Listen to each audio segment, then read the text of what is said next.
নমস্কার বন্ধুরা, আজকে আবার চলে এসেছি আমার ছাদ বাগানের থেকে বেশ কিছু সবজি, শাক ইত্যাদি তুলে নেওয়ার জন্য। তো তোমরা দেখতেই পাচ্ছ প্রচুর সুন্দর সুন্দর লাল শাক হয়েছে। এবার লাল শাকগুলো আমি কিসের মধ্যে করেছিলাম একটু দেখিয়ে দিই। আমার গোলাপ গাছ রয়েছে, দেখো পাশ দিয়ে দেখতে পাচ্ছি।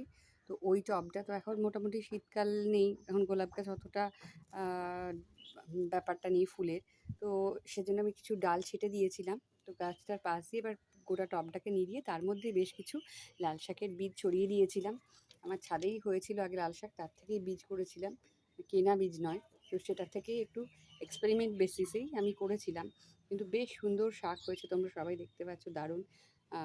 বেশ হেলদি হয়েছে, গোলাপ গাছের যে সারগুলো ছিল সেটা পেয়ে গেছে, সুন্দর হেলদি বেশ কিছু শাক হয়েছে। বাজারের ওই রং করা যে বেশ টকটকে লাল ওই শাকগুলোর থেকে অনেক ভালো। তো আজকে সেই শাকগুলোই তুলে নিচ্ছি।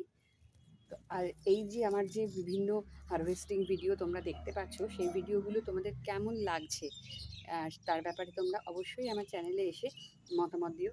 তো আশেপাশের গাছপালাগুলোও একটু দেখিয়ে দিই। দেখো ওই গোলাপ গাছের মধ্যেই আমি ফুটির বীজ ফেলেছিলাম খেয়ে, তো সেটা থেকে সুন্দর চারা উঠেছে। এবার দেখো সেটাও, গাছটা বেশ অনেকটাই হয়েছে, ফুলও এসে গেছে, দেখতেই পাচ্ছ গোলাপ গাছের মধ্যে।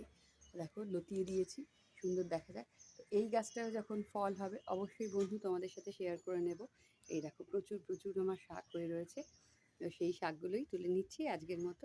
এই শাক দিয়েই আমাদের প্রথম পদটা রান্না হয়ে যাবে। আজকের ভিডিও তোমাদের কেমন লাগলো অবশ্যই আমার চ্যানেলে এসে জানাতে কিন্তু ভুলো না। ধন্যবাদ।